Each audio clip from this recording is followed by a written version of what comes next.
അങ്ങനെ ഇതും ഞങ്ങളുടെ ഒരു സൺഡേ ആണ്. ഞാനും കണ്ണനും കൂടെ വെളുപ്പിന് 4:30 എണീറ്റു. നോർമലി ഞങ്ങളിങ്ങനെ വെളുപ്പിന് എണീക്കുന്ന ടീംസൊന്നുമല്ല. പക്ഷേ ഇത് ഞങ്ങൾക്ക് രാവിലെ റീൽസ് എടുക്കാൻ പോകാനുണ്ട്. അപ്പോൾ വിഷ്ണു രാവിലെ 6 മണിക്ക് എൻ്റെ വീട്ടിലെത്തുമെന്നാണ് പറഞ്ഞേക്കുന്നത്.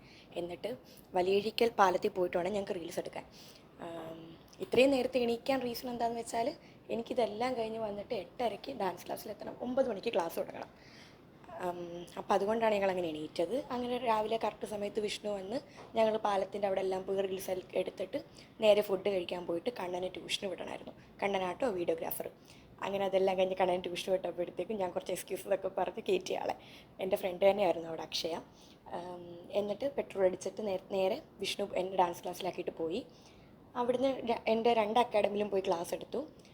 ഒരു അക്കാഡമിയിൽ രാവിലെ 9 to ഒരു 12 അല്ലെങ്കിൽ ഒരു 12:30 വരെയൊക്കെ ഉണ്ടാവും. നേരെ അത് കഴിഞ്ഞ് ഞാൻ വീട്ടിൽ പോയി ഫുഡൊക്കെ കഴിച്ചൊന്ന് സെറ്റായിട്ടേ ഞാൻ അടുത്ത അക്കാഡമിയിലേക്ക് പോകാറുള്ളൂ നോർമലി. അപ്പം ഒരു 2:30-ക്കൊക്കെ ഇറങ്ങിക്കഴിഞ്ഞാൽ 2:45 ആകുമ്പോഴത്തേക്ക് അടുത്ത അക്കാഡമിയിലെത്തി 3 to 5:30 അല്ലെങ്കിൽ 6 മണി വരെ അത്രയും ടൈമൊക്കെ അവിടെയും ക്ലാസ് എടുക്കും.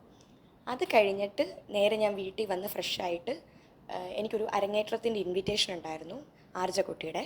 അതിന് പോയി കുറച്ച് നേരമൊക്കെ കണ്ടു. ആ മോളുടെ ഒരു 2-3 ഐറ്റമൊക്കെ കണ്ടു തോന്നുന്നു. എന്നിട്ട് കുഞ്ഞിൻ്റെ ബ്ലെസ്സിങ്സൊക്കെ കൊടുത്ത് കുറച്ച് ഫോട്ടോസൊക്കെ എടുത്തിട്ട് തിരിച്ചു വന്നു.